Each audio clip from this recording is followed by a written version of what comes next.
నేనేం చేస్తున్నాను? మీరు వినట్లేదా? నేను చెప్పేది వినలేదా? మీరు చెప్పేది విన్నారా లేదా? చెవులు ఉందా లేదా మీకు?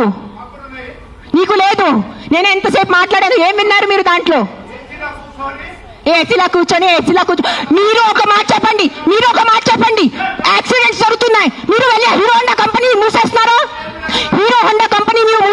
బజాజ్ కంపెనీ మూసేస్తున్నారా?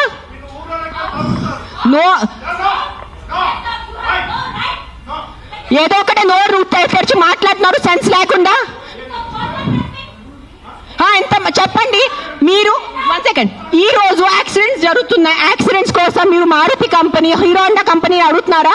నాకు అడిగే ఏ హక్కు ఉంది మీకు? నువ్వు ఏం చేస్తున్నావు ప్రాణాల కోసం? ముందు అది చెప్పు.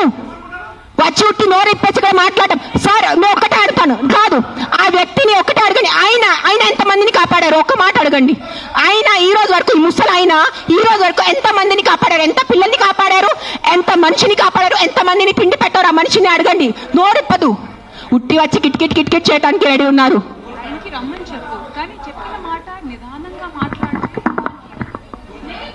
ఎవరైనా జర్నలిస్టులు కానీ ఎవరైనా అడగాలనుకుంటే ఒక పద్ధతిగా అడగటం, ఒక రెస్పాన్సిబుల్గా అడిగే విధంగా ఉండాలండి. అడిగే క్వశ్చన్లోనే రెస్పాన్సిబుల్. మీరు చెప్తారా సార్? సార్ ఇప్పుడు ఆయన ఎవరు ఉన్నారనేది please, I mean with all due respect,